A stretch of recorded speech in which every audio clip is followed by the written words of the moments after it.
Fome, secas, derretimento de geleiras, tempestades e tornados.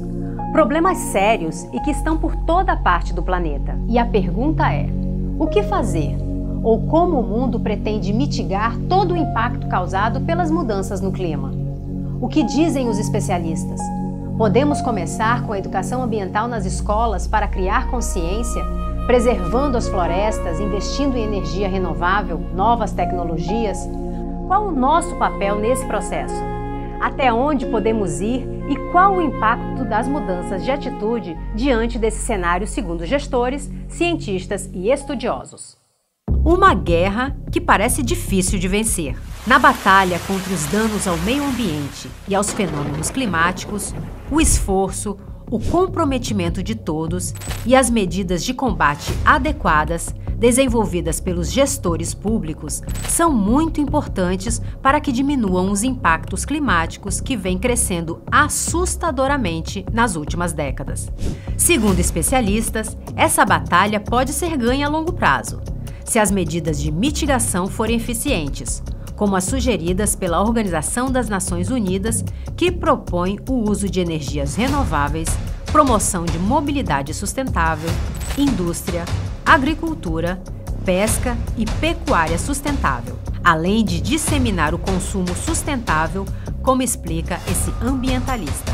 Isso é o que precisamos fazer, mudar o sistema de educação, incluir esse tipo de educação, de fato, né? Educação do uso e consumo, também a educação financeira. Por que a gente precisa gastar tanto?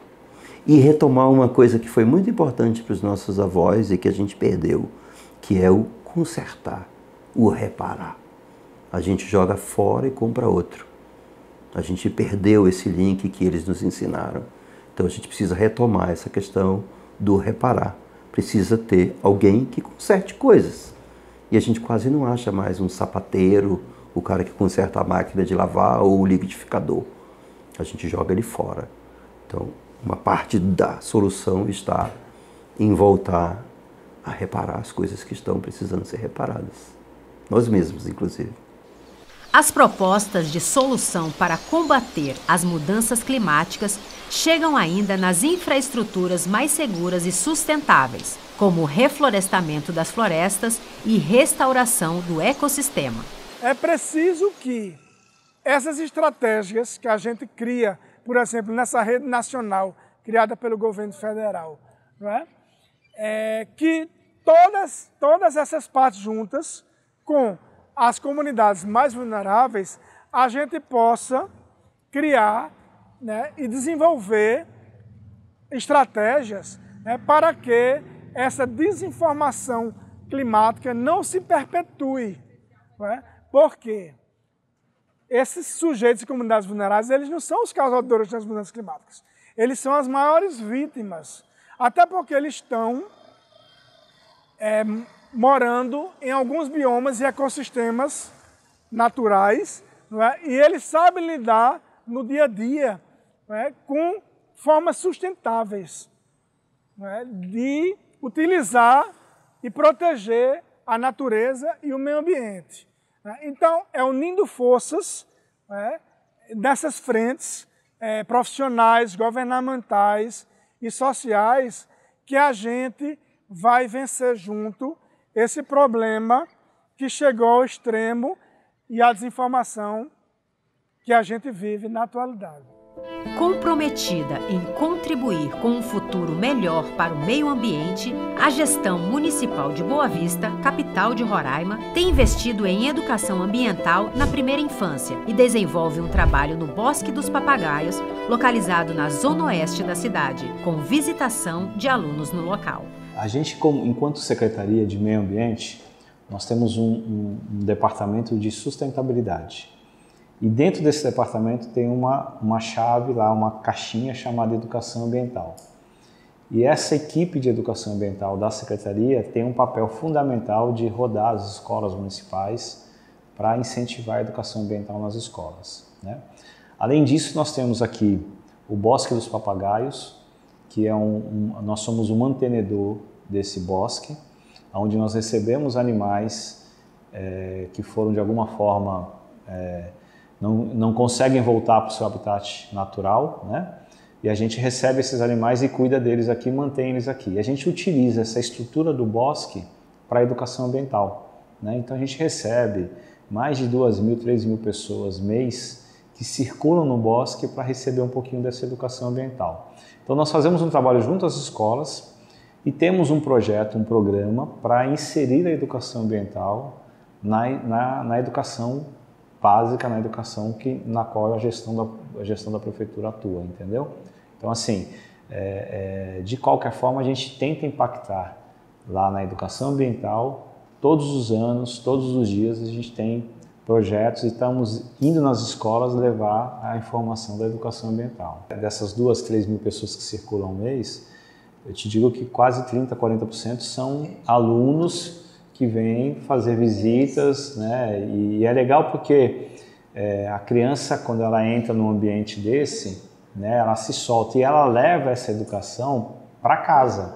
Eu já vi muitos casos assim de pais que chegam e quando vão ver os filhos estão dando educação ambiental para os mais velhos, né? Porque eles recebem essa informação e por isso que eu acho que é muito importante essa educação, né? A cultura de você só muda a cultura lá na base, né? Então aquele ato de não jogar um papel no chão, aquele ato de você saber a importância do consumo consciente, né? Aquele ato que eu falei da água, de você não deixar uma torneira ligada, né? Então aquele ato de você adquirir produtos na qual a indústria tem mais consciência ambiental, tanto no seu processo de produção, quanto na reciclagem das suas embalagens. Então assim, todo esse processo é um processo educacional que a gente tem que agora investir para gerar futuras pessoas com mais consciência, né?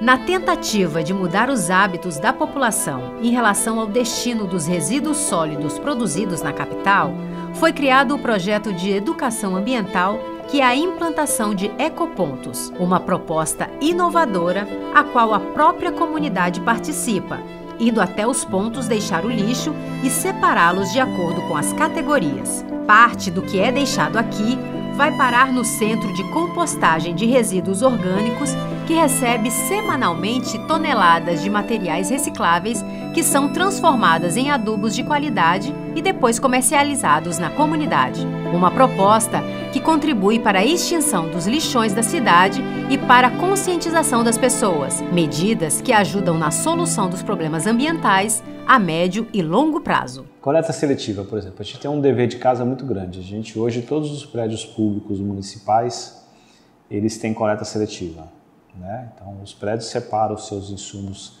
que são recicláveis e nós coletamos esses insumos, né?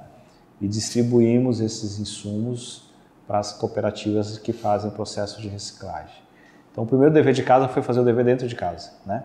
Então, e continua sendo, tá? Não é fácil. A gente fala, mas é difícil, até dentro da nossa casa, conscientizar servidores públicos, conscientizar professores, conscientizar a saúde da importância de separar o seu resíduo.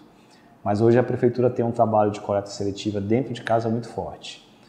Nós construímos e temos um projeto que aí é voltado para a população, que são os ecopontos. Quer dizer, nós temos um projeto grande de distribuir mais de 30 ecopontos na cidade, para que a gente possa facilitar o acesso à sociedade a entregar o seu resíduo. Quer dizer, vai ter um ecoponto perto da sua casa, na qual você vai entregar o seu resíduo e lá ele vai ter o papel de fazer a reciclagem. A pilha, o plástico, o alumínio, o vidro, a galhada que você faz a limpeza da sua casa, você vai fazer uma reforminha, o resto de obra que você quebra, né? Então, conscientizar a população que esse resíduo você não joga no lixo comum. Você pode ter um ecoponto próximo da sua casa para fazer esse descarte. Hoje nós temos 2 ecopontos, estamos fazendo o terceiro, estamos modelando, eu costumo chamar que é um MVP, que é você está validando o conceito dele para poder multiplicá-lo e construir os 30 pontos que a gente vai ter ao longo desses próximos 3 anos, né? Além dos ecopontos, a gente tem um bom centro de compostagem, que é uma parceria nossa com uma associação, e que já começa a surgir efeitos, eu já começo a ter um volume de compostagem na qual eu estou produzindo adubo e eu volto com esse adubo para o pequeno agricultor. Quer dizer, é um ciclo muito perfeito da sustentabilidade, né? Então, aquele tomate que o supermercado ia jogar fora, que ia para o aterro, que me gerava um passivo no aterro, ele está virando adubo. Então, eu estou conseguindo fazer com que esse produto que é lixo transforme-se numa coisa que é necessária para poder plantar, para poder cultivar, né? A educação ambiental e o modo de vida das pessoas são vistos pelos estudiosos como um fator determinante para a salvação do meio ambiente. Organizações de todo o mundo, incluindo a NASA, a Administração Nacional Oceânica e Atmosfera dos Estados Unidos e a Agência Europeia do Meio Ambiente, enfatizam a necessidade urgente de ações coordenadas que tragam consciência para a humanidade e soluções a fim de reduzir as consequências do efeito estufa que se espalha rapidamente por todo o universo.